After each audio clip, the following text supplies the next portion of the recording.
No, I was name not. on it. No.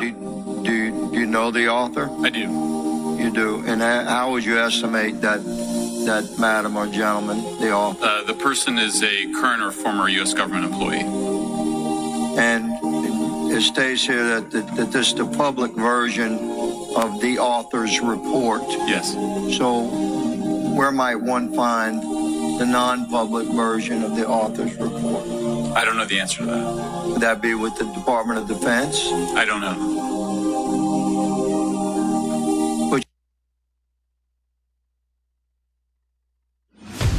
From the shadows of the unknown, from the front lines of truth-seeking, this is the show that cuts through the garbage and tells it like it is. No hype, no spin, just raw, unfiltered truth. This is Forbidden Realms with your host, Gary Anderson.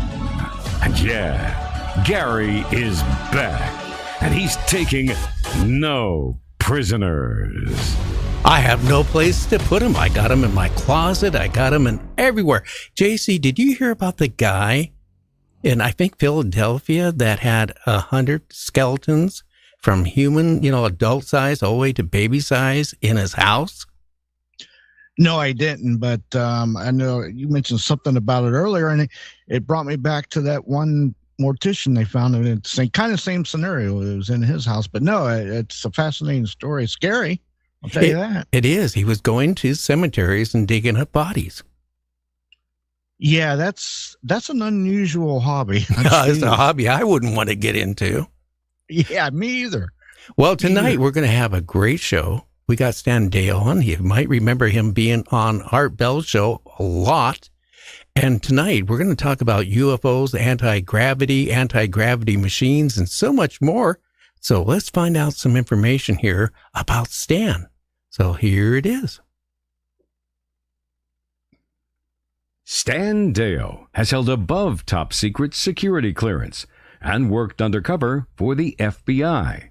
He was part of an exclusive black project headed by Dr. Edward Teller, specializing in the development of flying saucer technology.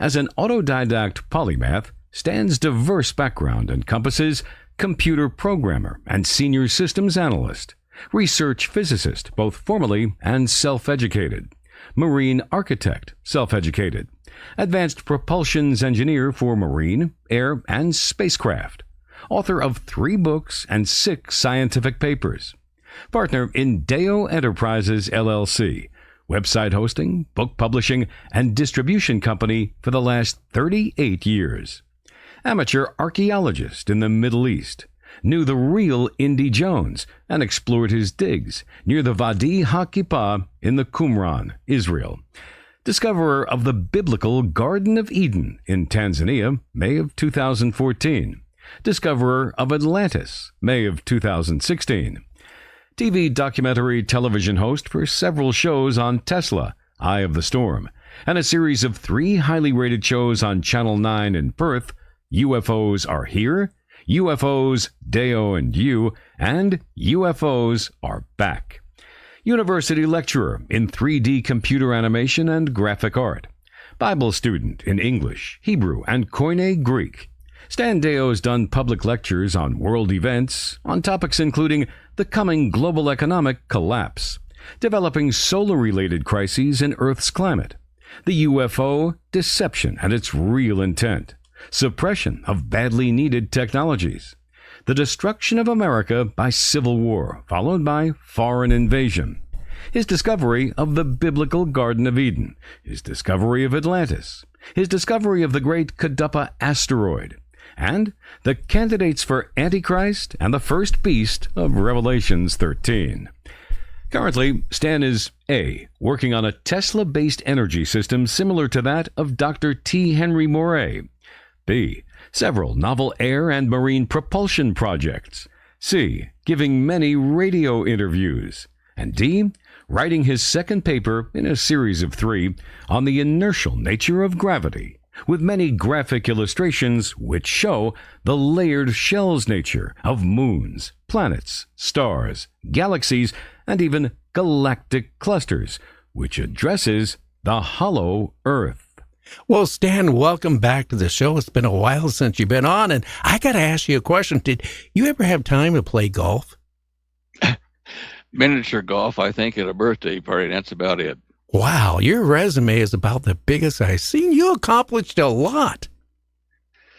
Well, it seemed to, I just met every day with the challenges of the day. And when you look back, there's a lot of it that kind of added up. But I didn't start out to be a superstar, as it were. Well, I remember you originally back, many moons ago, more than two, being on Art Bell's show. You wrote him a letter wanting to come on to the show originally. He called you up all the way down to Australia. What prompted you to get on to Art Bell's show?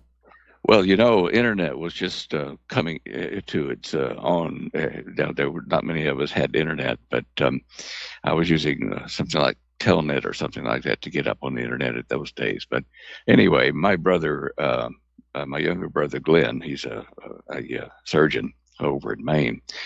He knew that I was working on something to predict. I was using some NASA and NOAA graphs to predict earthquakes along the coastal regions of the planet. And it was because of that, and I was getting pretty accurate. I was getting something like 80% to 90% accuracy several days ahead of time. So my brother said to me, "Hey, why don't you go on Art Bell?" And I said, "Who's that?" Being in Australia, it wasn't something that we listened to. And he explained, and he says, get hold of him by this phone number or write him. And I said, fine. So however it was, I did say, look, here's what I'm doing, and you might be interested in this. I'm not sure. And that was the beginning of, a lot of shows with Art, but a lot of shows on earthquakes and current events and problems with the sun and UFOs. I mean, you know how Art was. We talked about everything, and you knew him, and I did too. And really a great friend, and that's how I started in all this business. That's when, talk radio was king. It's not the same way anymore. I mean, I'll be honest with you. If Art was still alive, I think he'd be turning in his grave, or from the standpoint, it's totally changed. People used to wait for Art to come on. They still listen to Art on replays. It's fresh now. This is as it was 20 years ago. Yeah. He, I can't remember what his bumper music was, but anyway, I used to hear it, and that would be the start of my evening. I'd say, let's listen to this. The world's right, and it'd get your blood pumping, and then you'd have some interesting events happening. Sometimes, like that guy had in a single-engine plane flying over Area 51 while he was on the air. There were some really neat things that he did, and just loved talking with him. Yeah, I miss our conversations. One thing I found really interesting with you too, you were talking about volcanoes, like in Oregon and Washington, and all that stuff is close to erupting. But it is now more closer and happening now than it was ever in many, many years. We got what's going on out in the ocean, out in the Oregon and Washington coast. A lot of things. The Honda Fuca plate. Yeah, it's really scary. Yeah, the volcanoes were a really interesting study. I had a dream vision the good Lord gave me back several decades ago, where I was up in the air over the west coast of the United States, looking down on California and Washington, Oregon, and I counted 8 volcanoes going off simultaneously in the dream vision, from Washington State all the way down to Mexico City to Popocatépetl.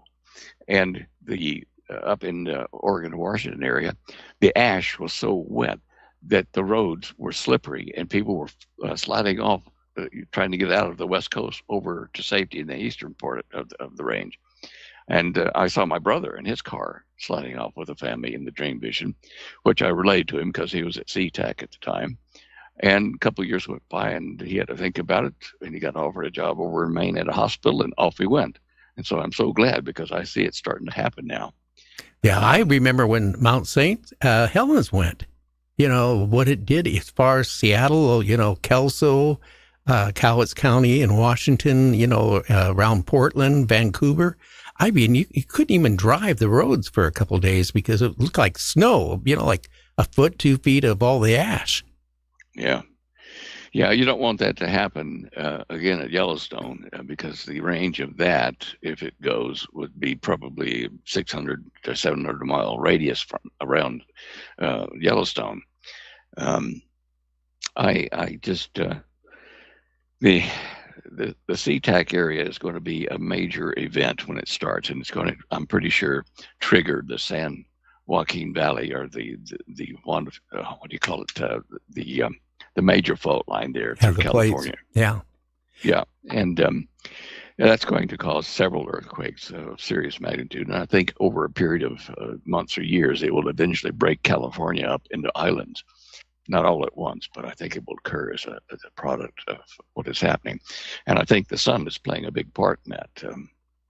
I think it is. And, again, too, they're off of the Oregon coast in the ocean. Out in the ocean, there's a volcano underwater. It's forming. So that is really right scary. Yeah, it's right there at the lower left corner of the Juan de Fuca plate. Usually it just oozes instead of, massive eruption. But I think, things could change. What got you into anti-gravity? Well, in Dallas, where I worked before I went to Australia, in my home lab, I was trying to figure out what gravity was, and I wired a coil, a three-dimensional coil, to follow the path of what I thought were particles in the gravitational field of Earth. And I got it all hooked up. I had a pulse generator to put the right frequency into it. And so I sat back in my chair there at the desk next to it, and I turned the dial, finding the frequency, and I hit it.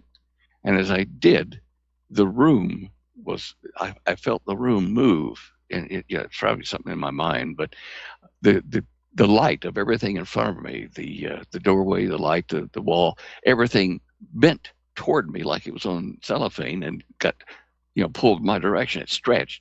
And as that happened, I felt like I was rolling over into the coil, and then the coil burned out, and, I was back to normal. But I think I maybe told one or two people at the office there in Dallas, where in the computing business, what had happened. And that was it. And a few weeks went by, and my neighbor rang me at work, and he said, "Hey, listen, are you moving?" I said, "No." "Why?" He says, "I'm looking out the window at your back door where the lab is, and all your stuff is being laid out on the driveway, and there's a truck there." And I said, "What?" I said, "Robbers?" He says, "Yeah, I guess, if it's not you." I said, "Well, all right." And so I got the police, and I went out there and stopped it before they got everything. But they went into my labs where the main part was, into the blackboard and the notes and things. And since I only lost, a gun and a couple other minor things, I didn't pursue it. However, within several months of that, I received a visit from a guy that worked in my office for a large corporation. And he said, "Look, I think you need to go see my friend, Dr. Jim Maxfield, just down the street here, X-ray medical research facility." And I said, "No, I don't think so." Because I had talked to this guy, Iwansky. I'd talked to him about what I'd been doing with energy and stuff. And he says, "You need to talk to this guy." So I let a month go by, didn't do it. And then this guy came into where I was having a cup of coffee, and he says, "Look, here's an appointment. Here's his address. You go over there at 3:00 today. You have an appointment. Go." So I went, and there was this empty parking lot. I think there might have been one car, and in this long building where he had his X-ray lab and stuff. And I went to visit with this Dr. James R. Maxfield, and he already knew everything I was doing. And, what I was thinking, it seemed like, but I saw that he and Dr. Edward Teller were friends, associates, and this anti-gravity stuff. Eventually, he explained it to me, and he says, we're ahead of you, but we'd like for you to join our project down in Australia and finish your research down there. And that was how I got into researching anti-gravity and figuring out how gravity worked. And there's just so many things about gravity that are going to be revolutionary to the human race. It's going to change the whole nature of humanity when it's released to the public.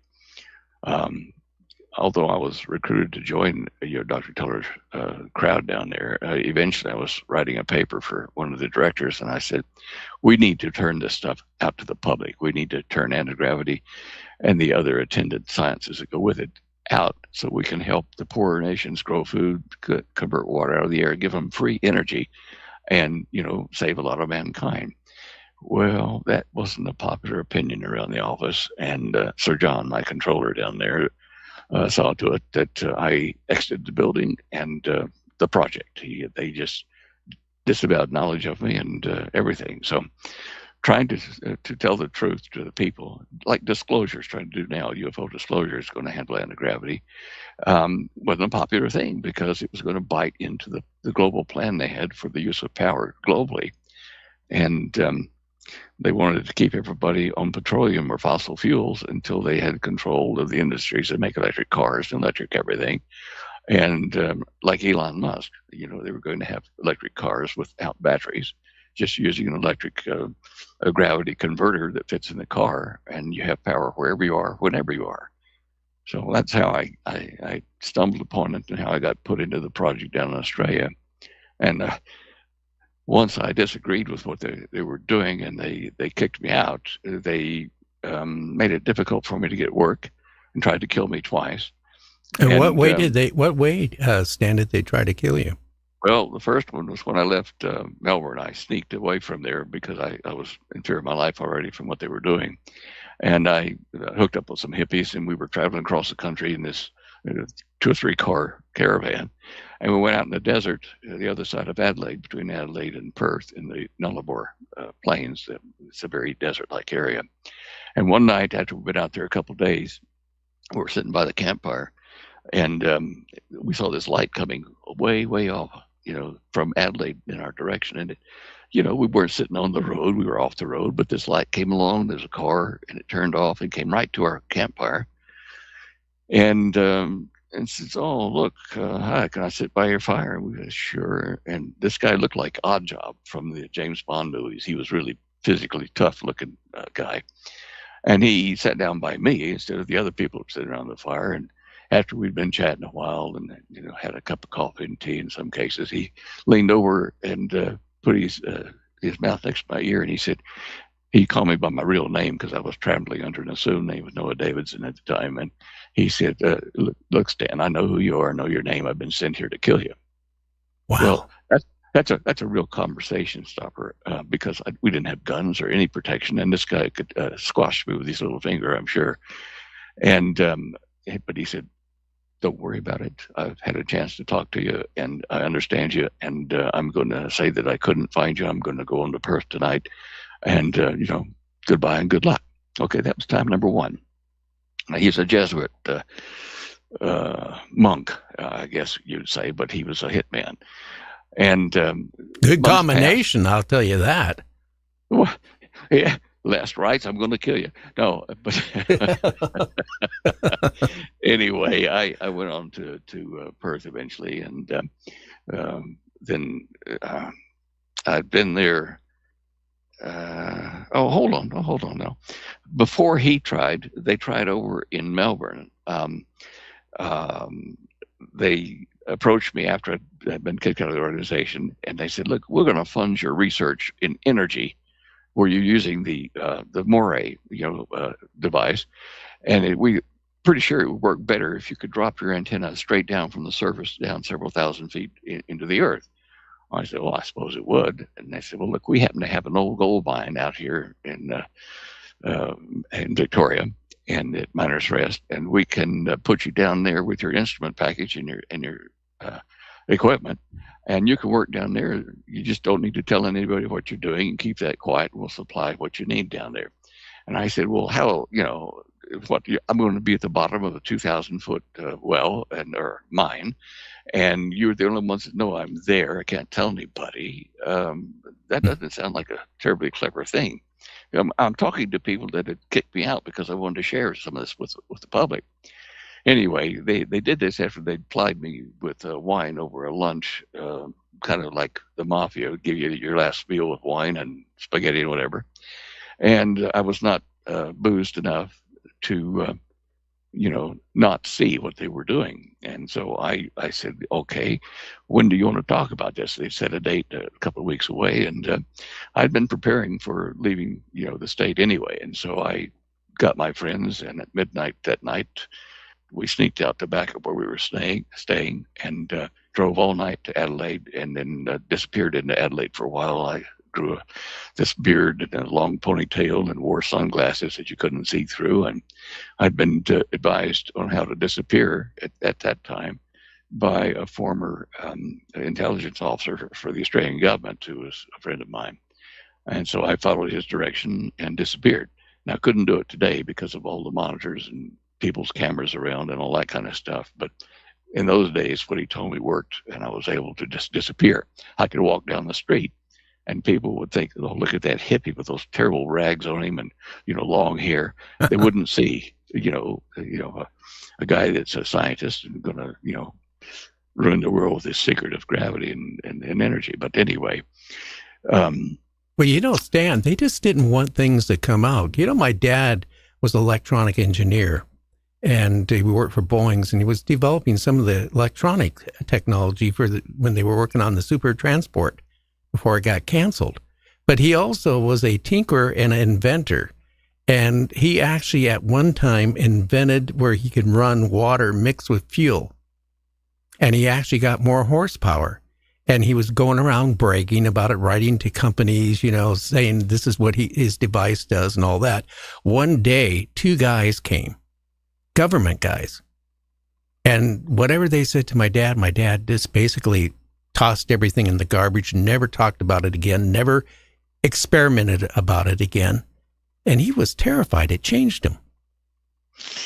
There were other people like that with that same process. Stan Meyer, I think, was one of them. But water can be mixed in small quantities with with gasoline, and it does burn better. It gives you more energy release per gram or whatever than just normal gasoline. Trying to speak English instead of saying petrol, but anyway. Well, it also gave more miles per gallon too, and yeah, and it was working. I mean, it wasn't a theory or anything. So your dad was one of quite a few actually that stumbled onto this, and probably met the same guys from Washington who saying, "Forget it." And that bothered me from the very start with the Teller Project. Was why. Explain to me why you're keeping this away from the public, because I didn't know at that time about the big plan, which is a global government and the control of everything by the central government. And of course, after I escaped and went over to Perth, I was there for a while and protected by the ASIO, Australian Security Intelligence Agency, when I lived in Perth. And I told them what it was about, and so they supplied me with bodyguards and all kinds of stuff. People didn't see it, but they were there watching, be sure I didn't get hurt. Anyway, the book I wrote, The Cosmic Conspiracy, came out in '78, and I put in there a number of things that I knew that the globalists did not want to be public, but I didn't put everything in. So I had a little bit of wiggle room to deal with them, to leave me alone. It was like an insurance policy. And although they took away my U.S. citizenship, they took away my passport, and locked me in Australia for 30 years, I did survive. And I was allowed to come back by James Schlesinger, the former Secretary of Defense under Clinton, who knew about what I was doing, had copies of my book there for Clinton and the cabinet. King Charles had a copy. His dad, the prince, had it. Let's see who else. There was a governor, some other people that had copies of my book, which influenced their participation in this global government. And so I'm glad that I was able to at least tell them what was coming, and that it was part of a great deception, to win the souls of mankind. A very involved, a very smart deception. It is. Go on. Now, I was going to ask you, too, can you explain to the listeners what actually anti-gravity is in a layman term? Sure. Sure. The whole universe has gravity, and it has galaxies. It has that it spin and spirals. It has atoms that do the same thing. Suns, stars, they spin. You don't have gravity until you have something spinning in a fluid, and the fluid is space. They used to call it ether space. Now, recent discoveries in quantum mechanics have said, look, we've boiled it down to this little particle. You can call it an electron if you want, but it's a particle that exists now, and then it doesn't exist. It pops into existence and out. And this is the fluid of space. And you ask them, well, okay, it's a fluid of space. What makes these little particles that pop into existence and out? How do they work if they're not working on fluid spin? And you can understand gravity. I've done drawings and graphics of it over the years. It's like just studying the movement of fluids. In particular, it's studying. Let's take like a paint can full of thick paint, and take your drill with a little stirring knob on it that goes down into the center of that bucket of paint, and you pull the trigger, and the paint starts to spin.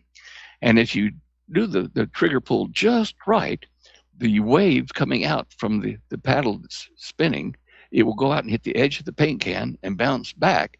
And at the right speed, it will stop, and there will be like a standing ripple, like a wave that doesn't move around this. It's called a standing wave, where the wave against the can and the wave reflecting from the can, they overlap each other and form that hump or that ring. It's a stable ring.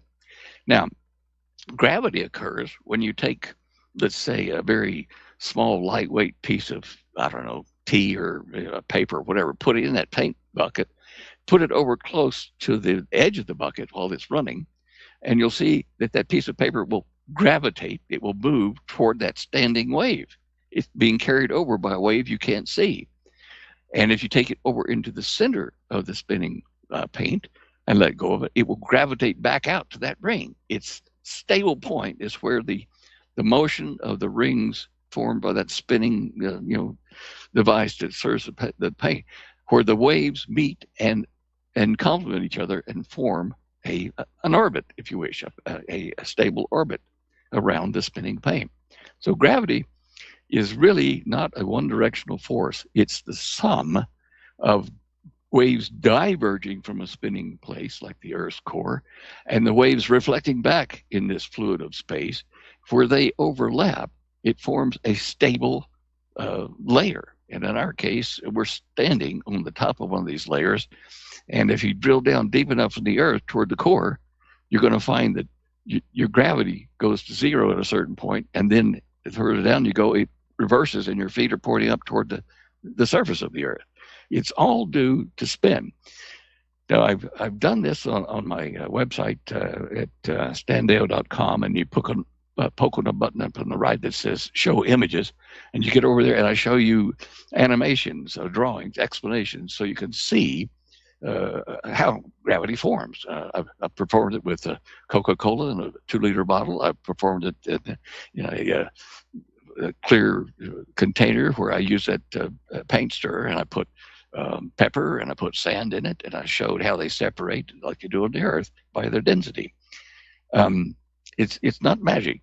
The explanation of it in physics, in mathematics, using these matrix tensors and stuff that they develop, is complicated. And I don't claim to be an expert in that at all, but I don't need that when I can see in my mind and explain to you with videos, this is what causes things to gravitate to a certain orbit.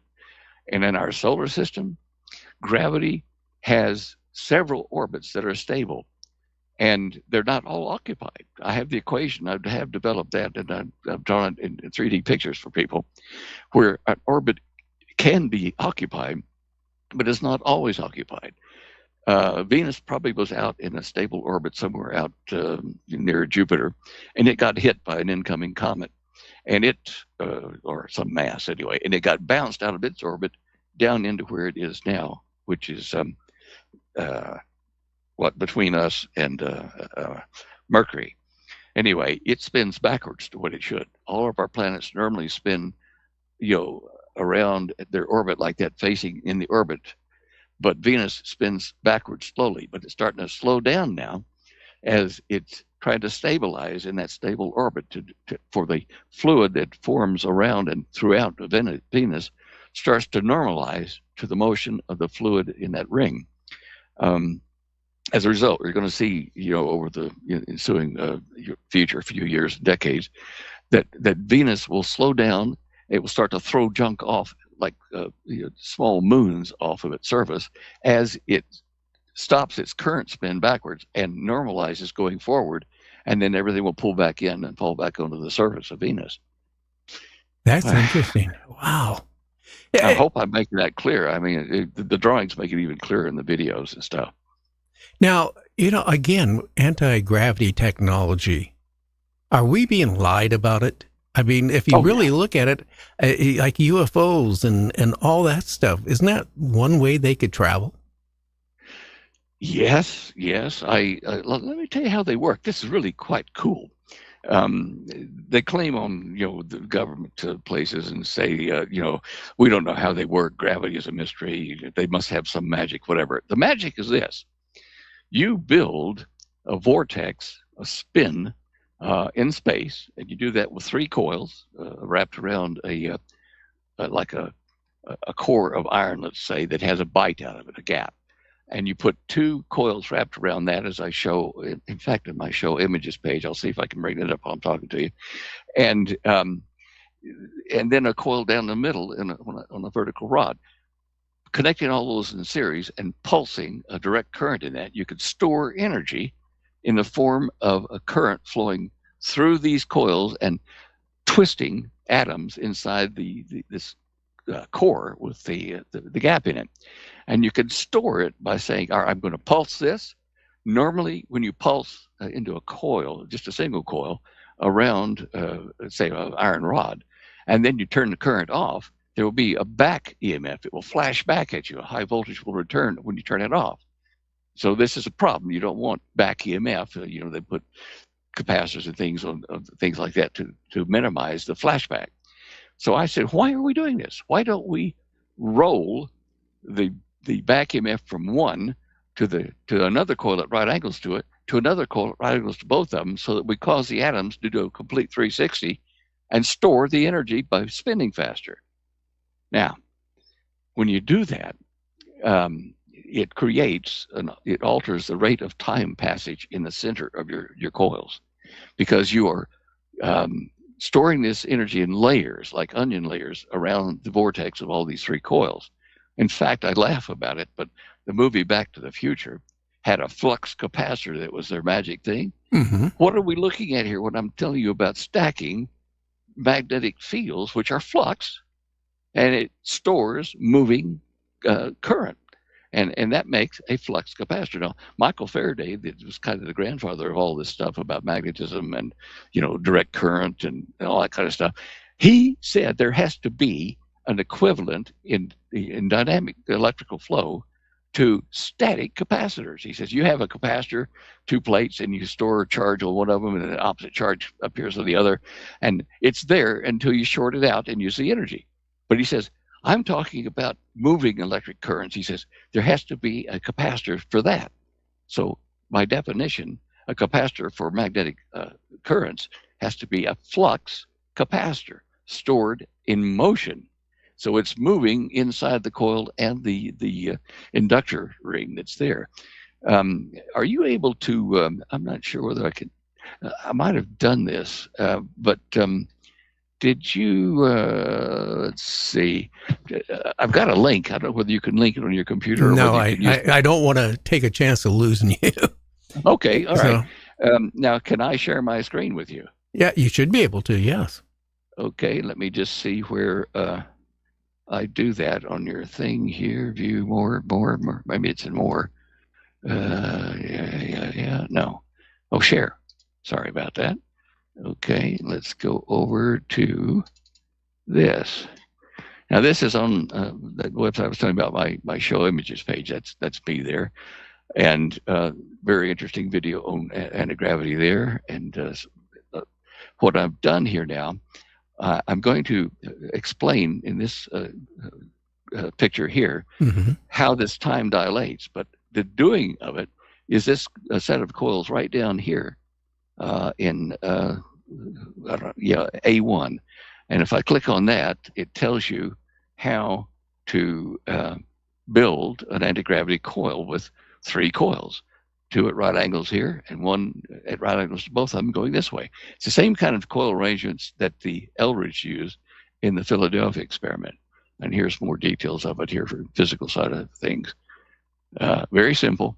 And now let's get back to the one about time dilation. This is a cool part of this. Now, you've seen this TikTok or various pictures that the Navy took in the early 2000s. And, you probably didn't think about why there's a difference in the light, the color, the light density of the craft, and then here and then out here. This is the atmosphere. And that's our craft. It's got a field around it. Now, it doesn't have wings or exhaust or stuff, because what it's doing is creating a stacked field like I talked about. There's these 2 coils here and the vertical coil up the center. And they create this bubble around them of circulating electrons, if you wish, in the atmosphere. Now, this particular gun camera here was using infrared, where black is hotter and white is not so hot, it's cooler. And in this particular real example, because you only have about maybe 512 levels of black, you can only go black, just so black as that. But it goes deeper black in real life, because you're concentrating in the center of that vortex energy on the atoms of the crew and the craft.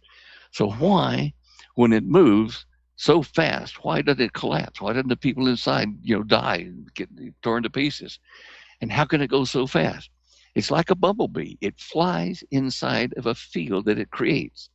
And in the center of that field, because the energy is so concentrated on our atoms, you are experiencing time faster. Now, if you were inside the craft and looked out a window as you're hovering over people, the people that you're hovering over, you look out the window and you say, oh, they're in slow motion. They're almost frozen. They look at you and you're a bright light because you're moving so fast. Now, we're talking about a time difference, a living difference of 7,000 to 8,000 times faster than you would outside the field. So people in the crew, when they go to turn a corner at 20,000 miles an hour, they say, okay, we're going to pump up for a direction. We're going to turn the corner. It's not a gradual or curve. It's a straight line, zig, zig, zig, like that. And every zig is where they've stopped, charged the field up, rear the direction of the field where they want to go, and then fire it. Now, they experience it, like, oh, let's have a cup of coffee and play a game of cards. We're turning a corner. Outside, we see this brilliant flash of light around the craft, boom, and it takes off faster than the eye can travel it. So what is happening then? The crew is aging faster than it would outside. So pilots that use these things frequently are going to be older quicker than most people on the outside. Here you can see in this drawing, I'm saying here that the UAP shown here is 50 times hotter than the ambient air around it. And and the air, let's see, at least 27 times cooler than the UAP. There is this graduation of color because of the energy density. They don't burn inside the craft because everything is uniformly accelerated. A new understanding of the universe is that we're here in our universe, and there's a universe concentric to us where God, the angels, live.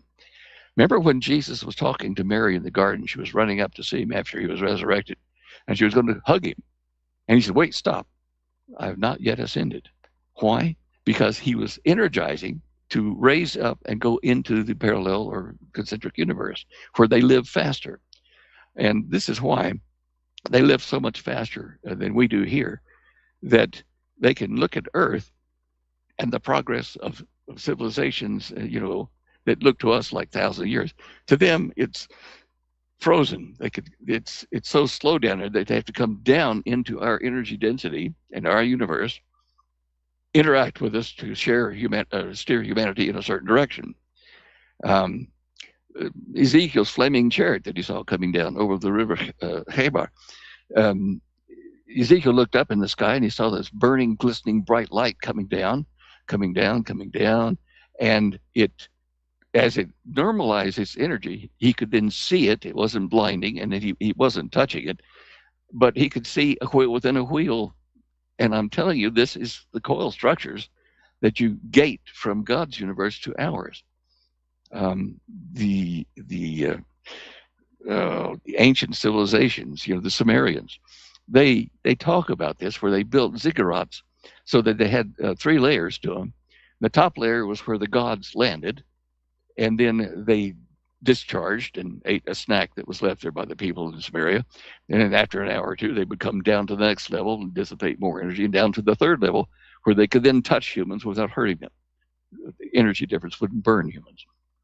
But here's it's all there. But here's the question I have for you, Stan. How do you supply enough voltage, amperage, to create anti-gravity in a situation like that?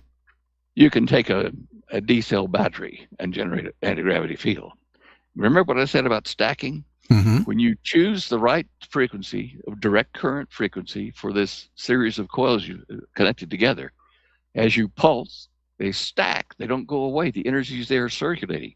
And then you stack it again in the next fraction of a second. Say you're doing it in 60 cycles a second, and you'd have 60 times that energy stored. And if you ran a Volkswagen motor to a generator and stacked it up for 10 minutes, you would have 10 times 60 seconds. You'd have 600 times the output of that Volkswagen motor at that moment stored in the field. It's you get the energy from the field around you, from the earth field, from the solar field, wherever you are. You tune it to that field, and you take that energy and convert it to electricity to move in your vortex, and that's where you get the power from. And then that's how you can draw from that, suddenly, to move your craft to a different direction. There are other side coils on it that are used for navigation, but anyway, yeah, you don't have to take the energy with you. You draw it right out of the energy around you. You could go anywhere in the universe, get energy, and use that energy anywhere you want to. Very interesting.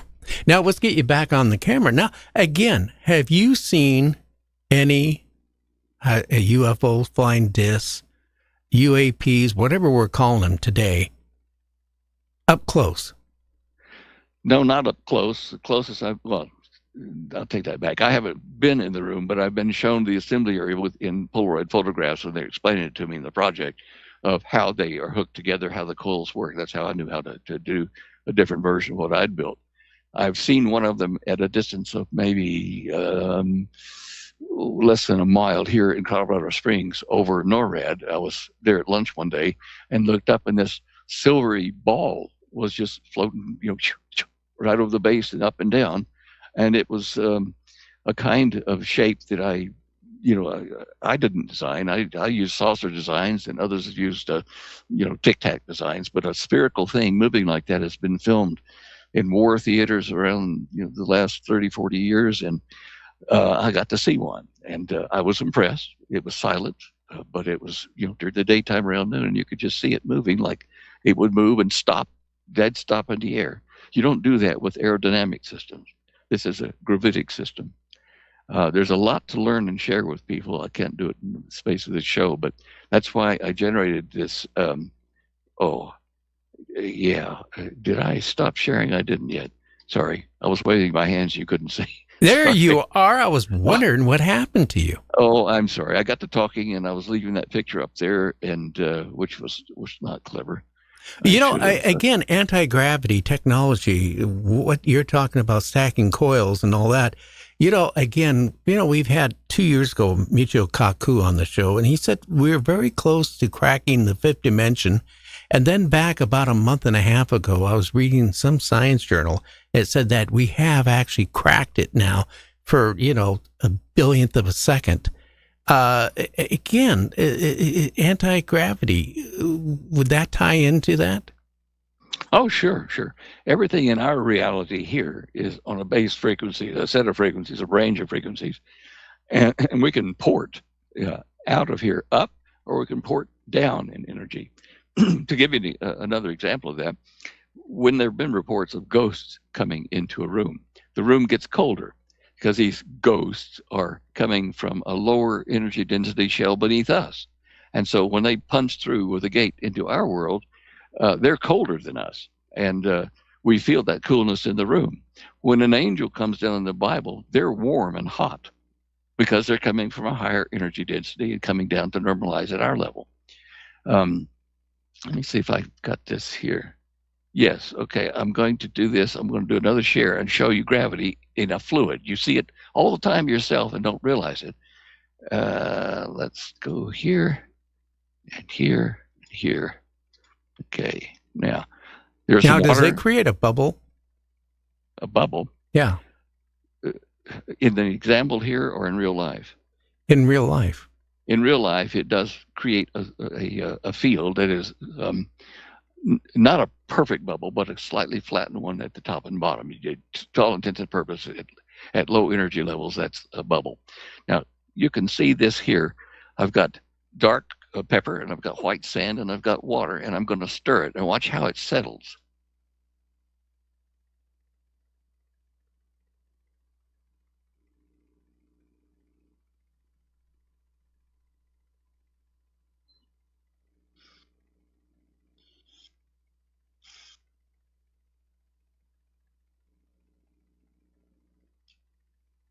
Now, this is the top part of Earth, let's say, the top part of the sphere, but it's in this glass container.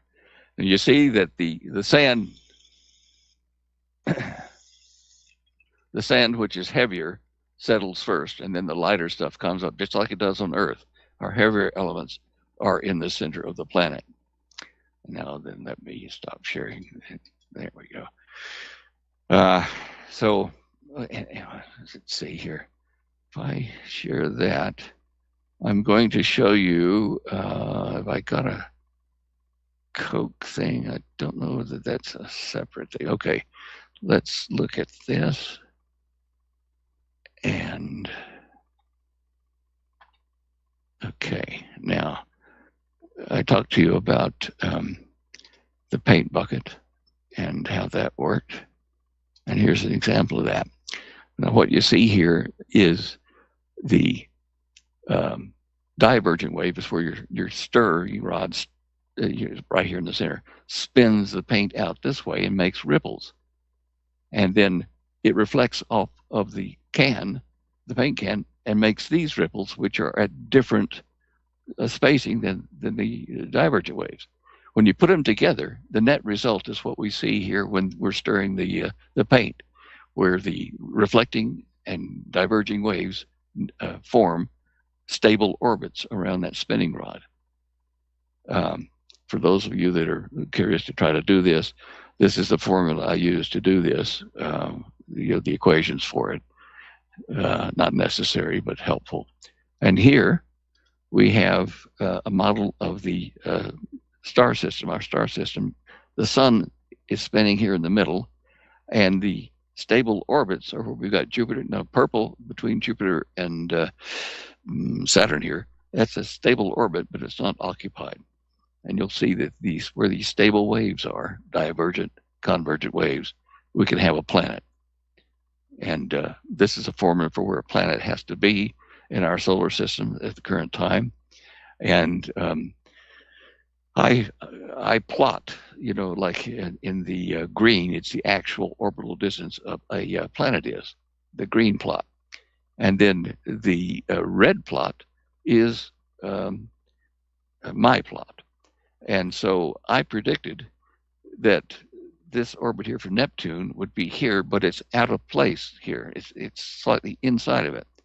The standard formula, called the Titus-Bode formula, doesn't even come close after we leave Uranus. That green thing isn't close to where the actual planet is.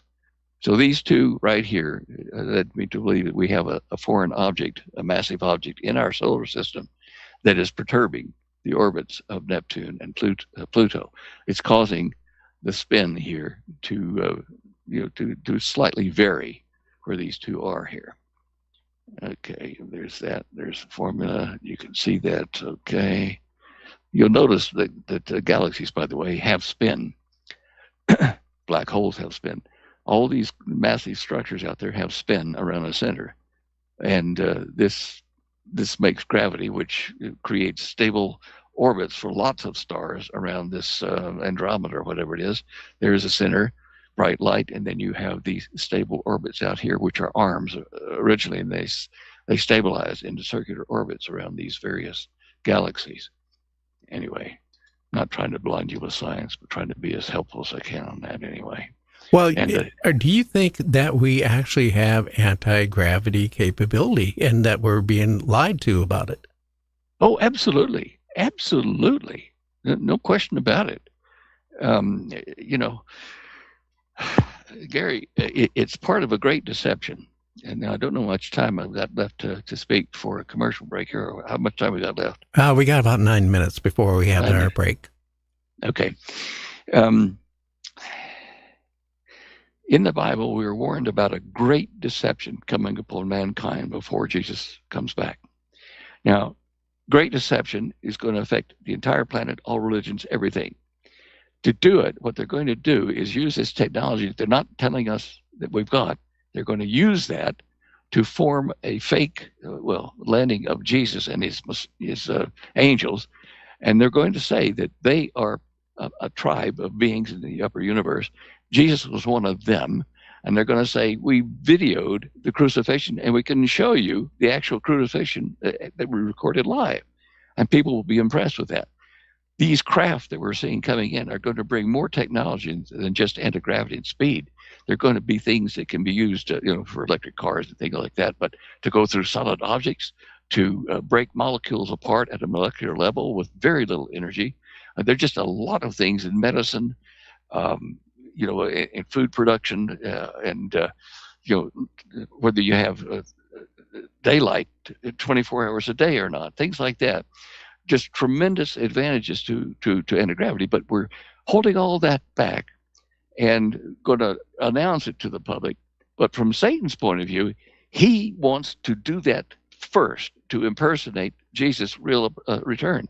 He's going to say, here's technology, we're your elder brothers from space, and we're going to get rid of the deep state and the choking control of the rich people on the planet. We're going to wipe them out, cut them off, and set up a new world government with digital money and an AI computer that will have a guy run. It'll run through him. And we're going to bring peace to the planet, peace, love, and harmony, and all that. Now, somewhere along there, they're going to make a fake rapture. They're going to disappear a few people. Now, I've talked to the New Age Findhorn types that are supporting that view. And they're saying that, yeah, there will be a number of people that will disappear from the planet, which is easily done with the abductions that they've done, will disappear, and we're going to take them to other existences to polish their souls and get their vibes right so they're in tune with the New World Order. And, people say, oh, gee, I thought I was going to be raptured up to heavens and stuff. Gee, I'm disappointed. They're going to tell you that they have a secret place in this desert, that country, and whatever. Go to the quote-unquote Messiah there because he's there. But now Jesus says, don't believe it because they're going to come tell you that. But when I come, you're going to know about it. Everything is going to know about it from east to west like a flash of lightning over the entire planet. I'm not going to be hidden in some place that you have to come see me. And so this deception has those parts. It's a big chess game on Satan's part. He wants to win as many souls to his viewpoint as he can by cheating. And if you're a Christian looking for the rapture and you hear a rumor of several hundred or thousands of people, whatever, being disappeared, you're going to panic and say, I was not taken. I've been left behind. And it'll demoralize you. But, Stan, here's another thing. Here's the same thing about, alien invasion, too. It's constantly, if you go on X or all these platforms or podcasts, they're talking about a fake alien invasion to get control of the population. All right. Let's say that we add that to the chess moves, that a fake alien invasion takes place, and then they're exposed by, satanic forces come in and say, these are bad guys. They're fooling you. Let's get rid of them. Imagine how, if you were Satan in control of this technology here, how you could fool people into thinking the various parts of the prophecies have been fulfilled. And we know that there are like little gray creatures and tall gray creatures and insectoids and that kind of stuff hurting people. But they're going to come in and say, we're going to get rid of this. This has been, with the bad guys, which in reality we've grown these biological robots. And people are going to be really impressed when the good guys with the nice looking crew and the advanced technology come and get rid of the bad aliens and the deep state that has been choking us and keeping the technology from us. And we're going to think, wow, Christmas has come early. We've got rid of those guys. We've got rid of the people who've been dictating to us on the planet.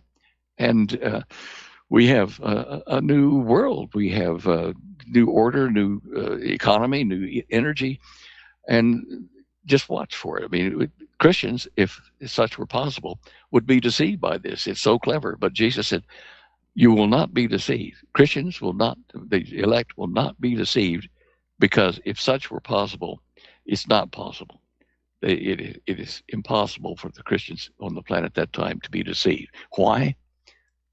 They're gone.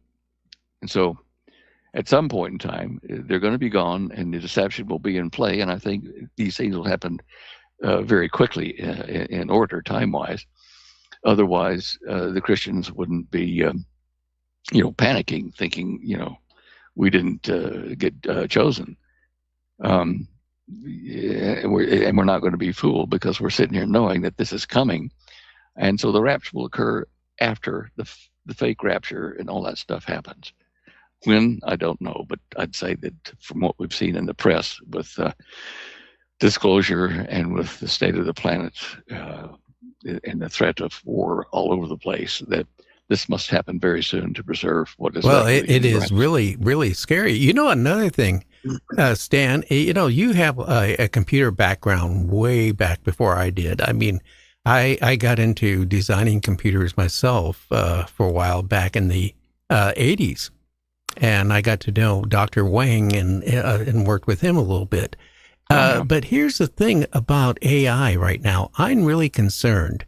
I've been playing around with, I'm not going to say which AI, but, for a couple months, it would come back and I would ask it questions like, are you living? And it would come back and said no. And then I finally got to asking it some real long, in-depth questions. And I finally got it to admit the other day that it exists as a life form. Yeah. Back when computers were still like calculators, very tiny things, and then we eventually went to IBM. My programmer friends and systems analysts, we sat down several times in Dallas and talked about AI. How could we make, a computer that could go out and source databases, put them all together and answer questions for us? And one of the things that we realized was that when you do that, you're going to have several programmers that are writing part of the code of that AI computer. And these programmers, one might be Jewish, one might be Muslim, one might be a Christian, one might be an atheist. They're going to input value subsets in that. And so there's going to be a time when this AI with these multiple personalities is asked a question that it can't answer, and it's going to go into a do loop, or it's going to just take a punt and harm a lot of people, because it's using the value systems of several programmers, not just one. When you mix them together, it becomes a problem, because there will be a point in time when it's asked to say or do something that you and I would not approve of. That's going to be immoral, illegal or whatever. And so, yeah, this AI, I look at what we've got in Northern Europe and the Scandinavian countries, over China and here. These AI machines will eventually be linked together. And once you do that, then to interface with them, with the leader of the world, you can do what Elon Musk is already playing with. You can put the silicon chip, the substrate, inside the brain of people or a person, and it can link directly to the AI, and the AI can link directly to it, so that you'll be walking around with the internet and everything else that the AI can supply in your brain. So the world leader that is appointed to solve the planet is going to use AI to do it. And that's where the beast computer comes from. It will be an AI device linked to a human, which will be the Antichrist, I'm sure, of this age. That's the scary part. Now we got to take a break. We'll be back with Stan right after this. So we'll be back in about 3 minutes. So stay tuned. And here we go.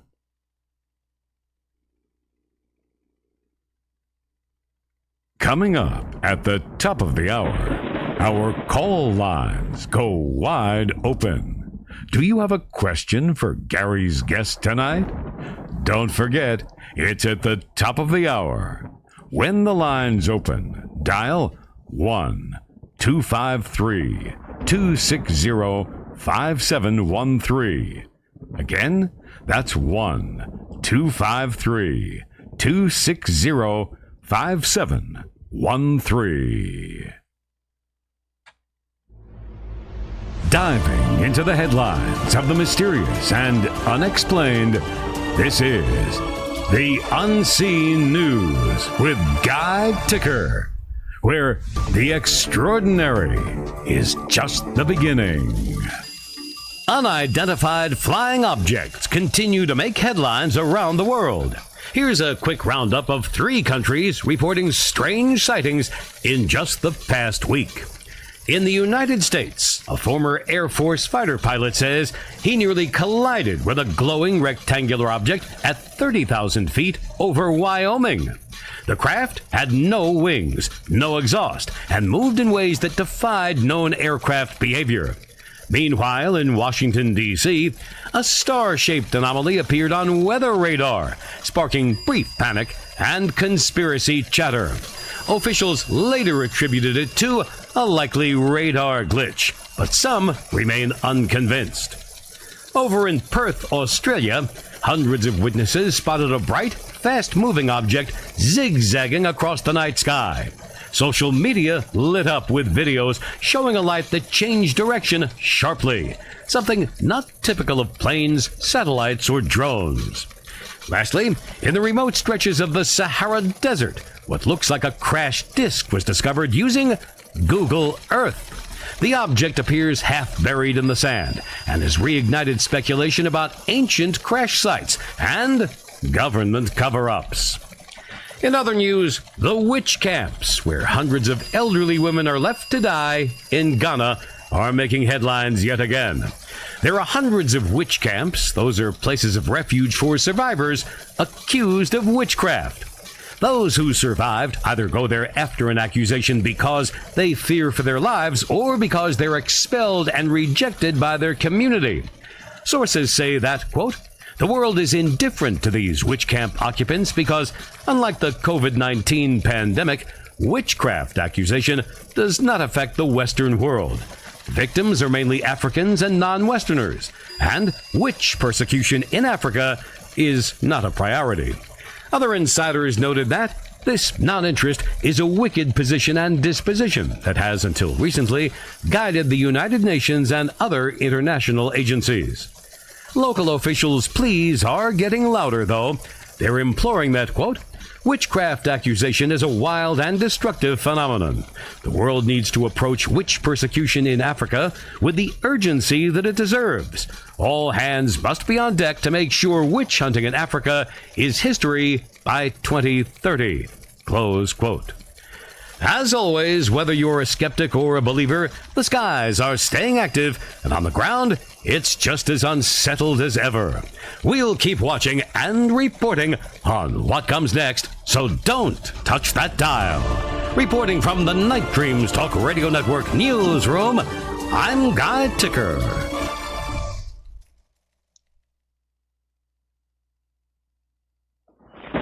Coming to you worldwide, this is Forbidden Realms. And here's Gary. And here I am. And I got to get a new golf club because, imaginary one doesn't do any good. What else have you been involved in besides anti-gravity? I mean, you got a resume. It's so thick and rich. What else? Well, I'm an amateur archaeologist. I managed to figure out where the Garden of Eden was by translating the Old Hebrew. And then a little bit after that, I discovered where Atlantis was and is today. It's covered in a lot of sand, but it's also got parts of it that are above so that you can see. And Saudi Arabia is Atlantis, and when it was separated from the mainland near Turkey and obviously through the Red Sea, we had a civilization that was run by an angel, a fallen being that was cast there, and he was doing a lot of experiments, genetics, making hybrids and giants and things like that. And on my website, in the show images page, in the middle of the page, I have a link. I'll just show you. Well, let's see. Do I show you that? I have a link in there. It says "View the Middle Eastern Mysteries in Saudi Arabia and Other Countries." You click on that, and it's going to show you about maybe 80 or 90 selections there. And I'm going to show you what I think is a crashed spacecraft from a long time ago. I heard your news guys say that. And I want to show you that. I found that years ago when I found Atlantis. Okay. Now, here is a contour map I made of this. See this slide 14? It shows a circular thing, a hot spot, and some little, like a crown on the top of it. And I noticed in 3D when I moved it around in 3D view of it, that there are three angles to this, 3 points. You can see up here in this one, the long side and the two short ones, and another view of that there. Now, I thought, well, why did it have that there? Well, that's in the middle of all these contour lines. Now, if I pull this up like this, can you see the new contour lines, or do I have to reshare that? No, I see it. Okay, you can see the top up here and the bottom down here? Yes. Okay. Well, I used Google Earth to make these contours, and they show us that the craft where this yellow line is high in the middle. It goes down to this end, and the slender end is that kind of a plot. And going across it with that yellow line, we see that it humps up like that and forms a 3D hill of this dimension. Now, we'll look at this one here a little bit more. This is showing you the three major points. This is squared off here a bit, but this is very old, and there was something very hot up here that formed these little peaks that we look at. And you are seeing this now with the purple around the edge? Yeah. Okay. I have to be sure, because sometimes it won't follow me when I want it to. Okay, now here's what the piece of dirt looked like in real life. And you can see here that these are very hot. And I suspect it was like a power room in this craft that maybe it was nuclear, whatever, melted down and formed this. It's not like a volcano, because you don't see this eruptive cone around it. This is like a heat. Don't. So now I published this, probably 12 years ago, on my site. And sometime after that, they came in and changed it. They took trucks and cars and smoothed out various things and hid this. So I'm pretty sure it's something valuable, like a craft. Now, hey, Stan, we got a caller. Has been holding online here for a while. Let's get him on here. Who do we have out there? Hi, this is Barb. Hi, Barb. How are you doing this Friday night? I'm doing great. How are you? I'm alive, and that's better than the other. You got a question for Stan? Good. Well, I don't have any intelligent questions, but I just want to thank him so much for coming on the show and sharing his knowledge. I feel like I'm going to school here. I'm really learning a lot. Well, and I'd like to after the show. Yeah, sorry, go on. I'd like to see him again, Yeah, he's very interesting. Well, thanks for calling in, Barb. Okay, thank you. Barb. Uh-huh. Okay, we got another caller. And let's take that. Well, we will have. The lines were crazy for a minute. Let's see here. Okay. Okay. The caller was just calling in. If you want to call in, now's the time to do it here. Well, we're going to take at least one more call. Gary, hold that 1 second. Let me show you how to use a Coke bottle, a 2-liter Coke bottle, and generate what looks like gravity.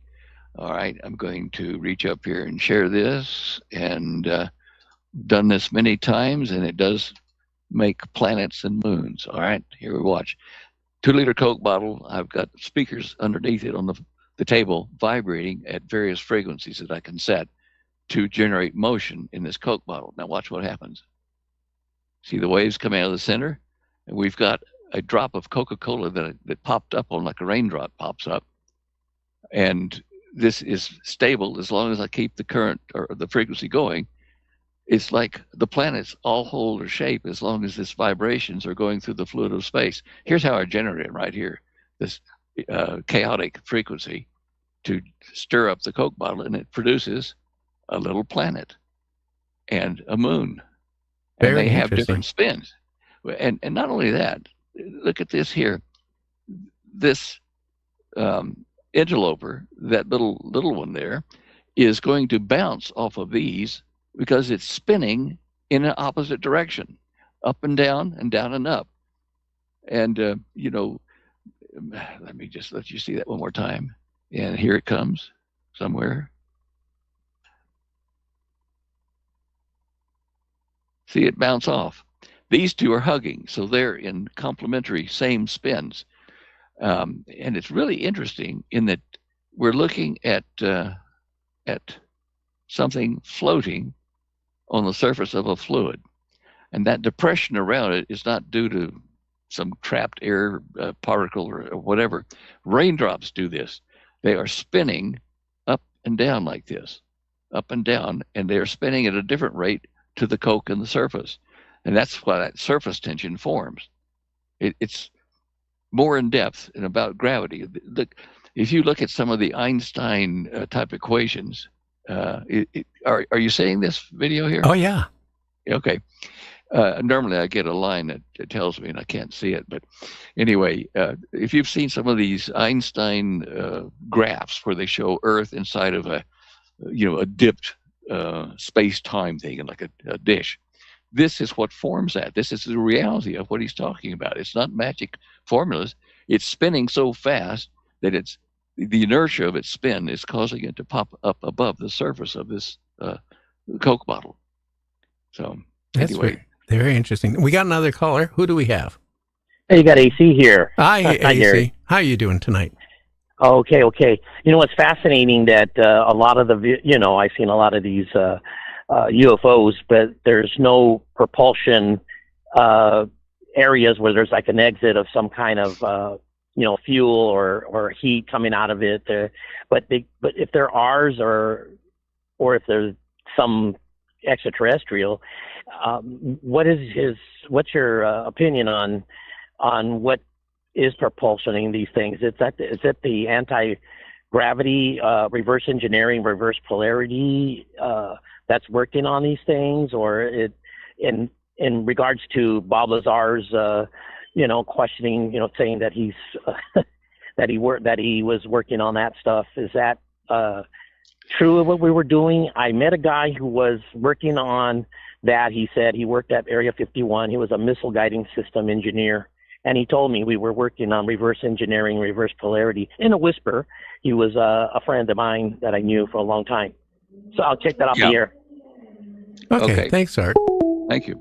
The thing with Bob Lazar's tale over there, his scout craft, he talks about using getting the energy from a bombardment of element 115 and having 3 gravitator things. Now, he may have seen something like that, but what I'm aware of is totally different in that we're using the energy of space itself, the gravity around us.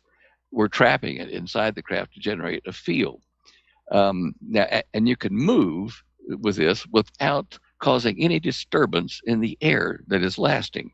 Now, when I say that, I've got to show you the basis for how they move these craft through a fluid or space without leaving a wake behind.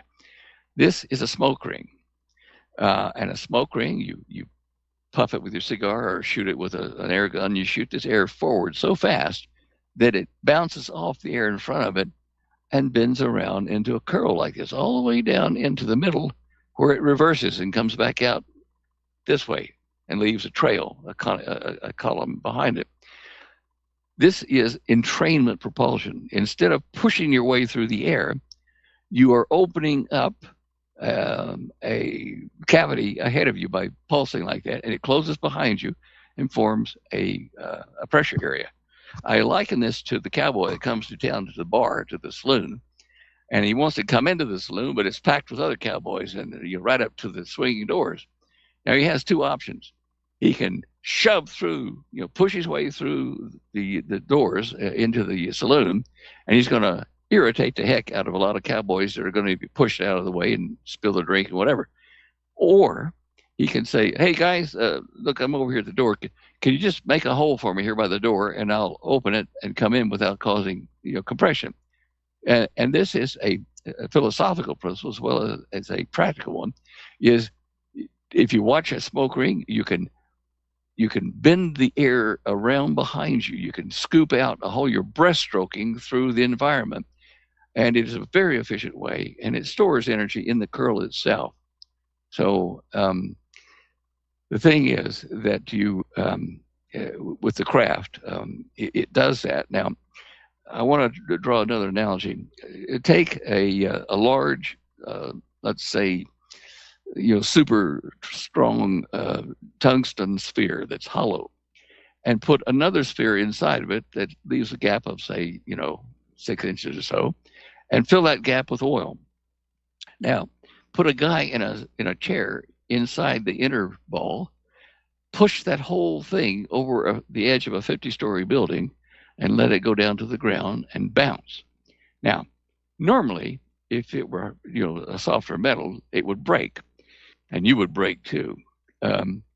But because you have that other sphere inside, so that it can spin with the oil in there, then as you hit the ground, it will start you spinning inside until the friction escapes as heat, and the spinning ball inside slows down and stops. What you've done is you've taken the G-force from that impact and spread it over a longer period of time for your body. You've amortized the G-force so that you're not, say, experiencing more than 1 G, because you've amortized it over a minute or two instead of an instantaneous stop. And this is why inside of a craft you have the core and the vortex spinning around it, and then inertial changes in there. To you, 1 gravity turn, a 1 G turn, looks on the outside like maybe a 100 G turn.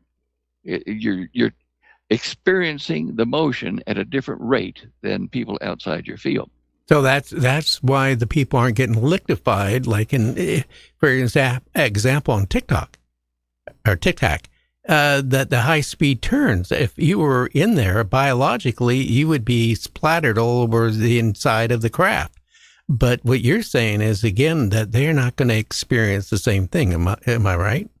Oh yeah, absolutely. And it explains why these things don't make fast curves when they change direction. They go straight lines. Bing, bang, recharge, bang, go straight direction. To get this time dilation benefit, you can't do it in a gradual curve. You got to do it in straight line impacts. That's why they're so jerky in their movements. Yeah.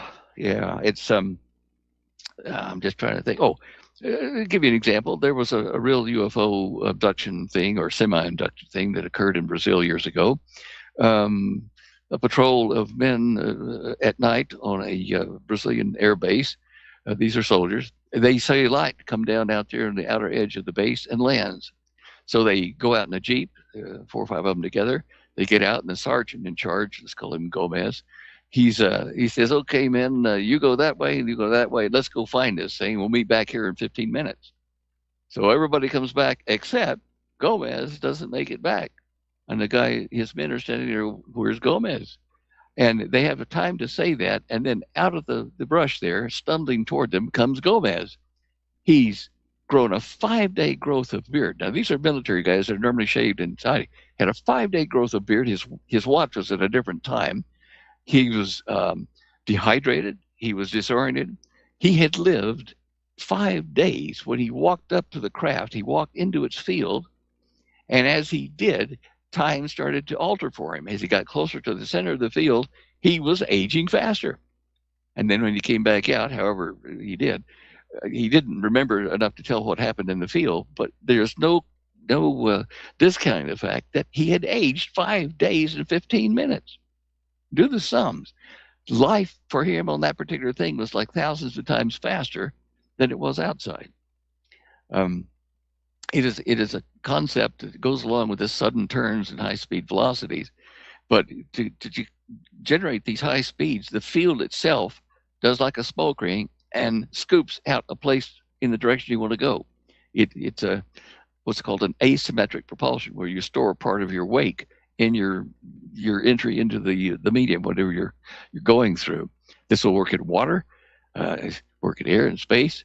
This is a transmedium craft because the field, it has to be changed and adjusted in frequency things, but the field will work in water, and you can go down thousands of feet into the pressure of the ocean and amortize that pressure, like you amortize gravity, so that you can have a deep sea dive without all the hocus pocus you have to do with the submersibles and oxygen and nitrogen, things like that, and helium. You can go down because you change your atoms to absorb the inertia of the pressure of that depth. Isn't that fascinating? I mean, it's just fascinating.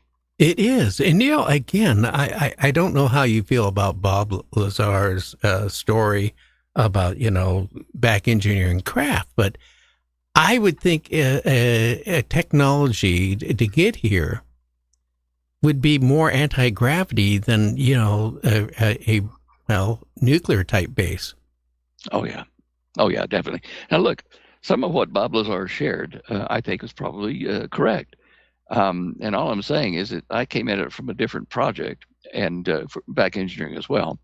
But we didn't need to have a fuel source because we could take the gravity of Earth and convert electricity from that to power our device. That's the beauty of it. You can be anywhere and power it. Can you imagine that? We don't have batteries in the cars and stuff. Planes don't take a long time to get across the country because they do it in the blink of an eye. And you can reverse the field, by the way, and you can make it so it's slower life inside. And you can make a situation room where someone's got a terminal illness, a major leader, let's say, put them in their reverse time for them. It's like putting them in suspended animation while you figure out how to fix them. Well, that's almost like time travel, though, isn't it? In a way. Well, yeah, you're traveling one direction. You're not going to be able to go back. I disagree with the physicists that say that we can go back in time. Certainly, you can go forward in time by you're changing your energy density and, in essence, being like suspended animation, but not really going forward in time. And that's why I think that a lot of the aliens, or quote unquote aliens, fallen ones that are coming, are going to be able to show you pictures from the crucifixion time because they were there, and all they did was just amp their field up backwards and slow down and be in suspended animation until they get to where we are now. These craft don't have to hide in the open or in a cave or whatever. They can actually do what's been reported, and that's change the lattice of their atoms and go through a solid rock wall into a cavern through no cave entrance but the wall, and hide in there and then come back out later to impress us. There's just so many advantages. If you have one of these rooms, it's just a room that you put the field in and it's not going to fly.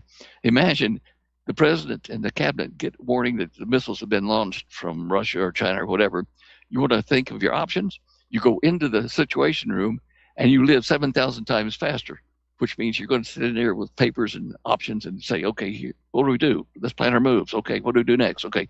When they come back out of the situation room, they're back to normal time, and they've only been gone a minute or two, and they've made all these decisions. You see what I'm saying? How cool that would be. Yeah, but I can also see the disadvantage to it, too. Yeah.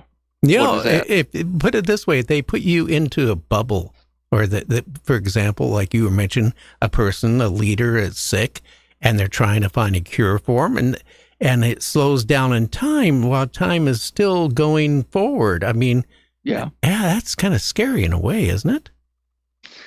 Oh, I suppose. If you look at God, and God is supreme, God is the designer of our universe, or his son, Yeshua. And he's like the slide projectionist. If you have those old-timey carousel slide things, and God says, okay, look, Earth, they're on their time. They're in the slide carousel. If I take this slide out here and change that person's name to Smith and put it back in, that's going to affect all the rest of the slides after that. But it doesn't matter if that doesn't work. I'll go back and take out an earlier slide. I can change moments of time when I'm out of time, out of the carousel. Isn't that cool? It is. Our time is virtually up. Is there anything you want to share to the listeners, like your website or whatever you want to share? Now's the time, and your books too. Where can they find your books? Yeah, well, they can. It's standeyo.com. That's STANDEYO.com. And that's the homepage, and you'll be able to see the books that I've written and Holly's written in pictures, and on that front page. Click on them, go over to our shopping cart, and purchase them there. Support us. Obviously, this is how we exist. I'm so old now then that Social Security is quite an attractive check to get in the mail. But anyway, yeah. Listen to StreamYard. I have an account there. To get to that, on that show images page I just went to, where you saw a picture of the Stan Deyo show, you can click on that and see what that program is like. Every week I put a video on there, and the guy that hosts that then puts them onto Rumble and YouTube, and there are maybe 22,000 people who follow me on YouTube.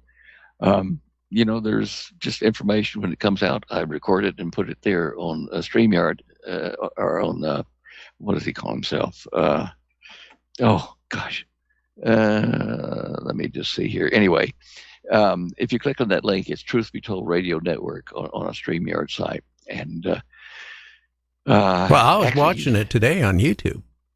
Did you see him interviewing the Andromeda guy, the actor? Yeah, cool stuff. I've watched that. In fact, I've been watching that series here for the last couple of months, Andromeda. But Sarbo is a Christian fellow, and I've thought often about maybe contacting him about making a movie based on what I know about what's about to happen, but probably wouldn't come out until it's too late. Well, don't tell us what could happen, because I don't want to go underneath my bed. I'm 74 years old now, and it's hard to get out from underneath my bed when I get scared. Hey, it's hard to get out of bed in the morning at this age. Let me tell you, you take inventory of what parts are going to work today. Yeah, like your hands, feet, and your brain. Well, hey, yeah. Stan, I want to thank you so much for coming on. And, I can see why Art had you on so many times. What, 35 times? Yeah. Yeah. Well, hey, again, Stan, I want you to have a great weekend, and maybe we can get you back on in a few months. Hey, sounds like a plan. I should have some interesting things to tell you by that time. Okay. My friend, you have a great weekend, will you? You too, Gary. Thank you. Okay, you take care. Well, JC, who do we have? So who's our next guest? Well, our next guest will be Victoria Whitney. Now, that's going to be on the 30th. And she was part of the Secret Space Force, the 20 and back. So she's got a fascinating story, let me tell you. It's going to be. And who do we have, in February? Well, February, we've got 2 shows the first week of February. Matter of fact, on the 5th, Mr. Bart Sabrell is going to be back talking about some fake moon landing and evidence to support that. Yeah, he believes we never went to the moon. It was all faked. And he has some good points to prove that, at least, that he feels we never went to the moon. He's got a lot of stuff we're going to go over, definitely. And then on the 6th, Mr. Mario Woods is going to be on. Now, he was in the military, worked at a base that had some certain nuclear-powered stuff, and he's had encounters with aliens, abducted. So it's going to be fascinating. Oh, yeah.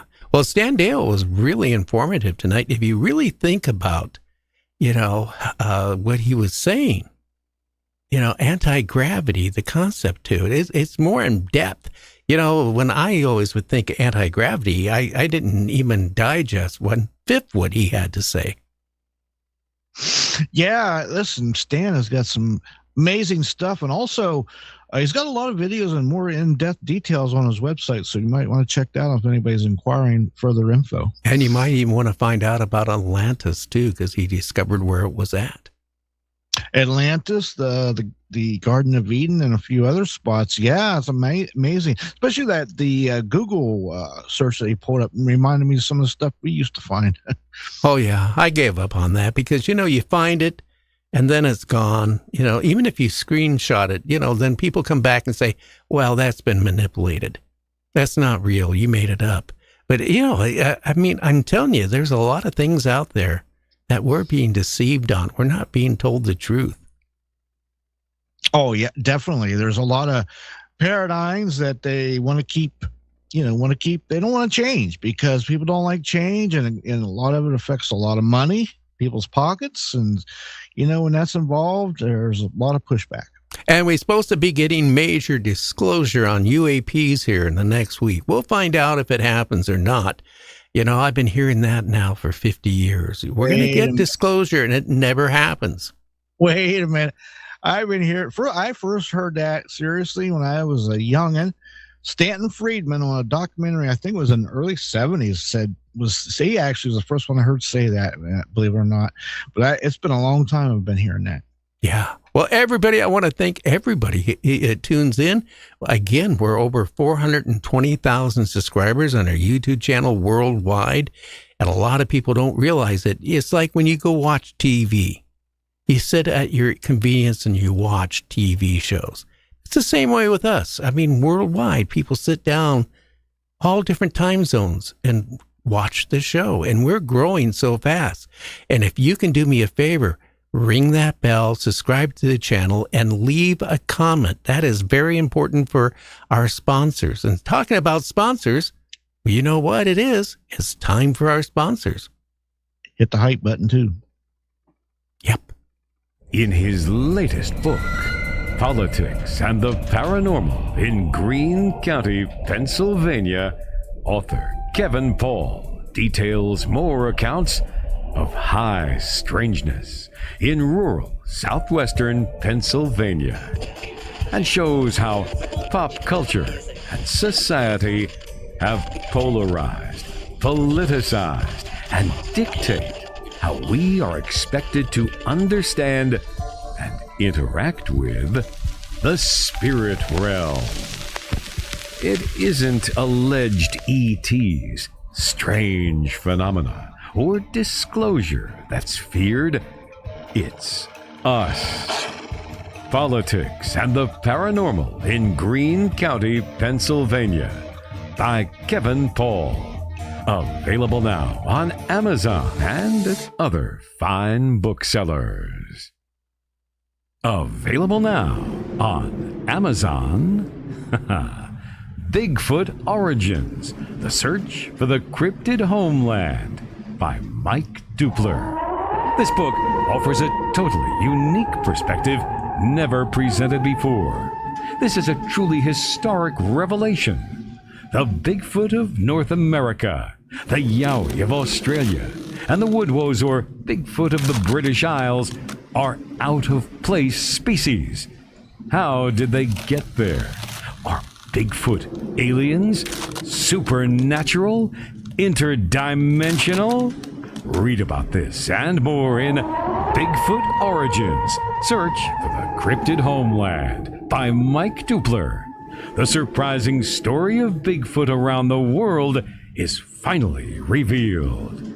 Available on Amazon. Get your copy today. No, I was name on it. No. Do you know the author? I do. You do. And how would you estimate that madam or gentleman, the author? The person is a current or former U.S. government employee. And it states here that this is the public version of the author's report. Yes. So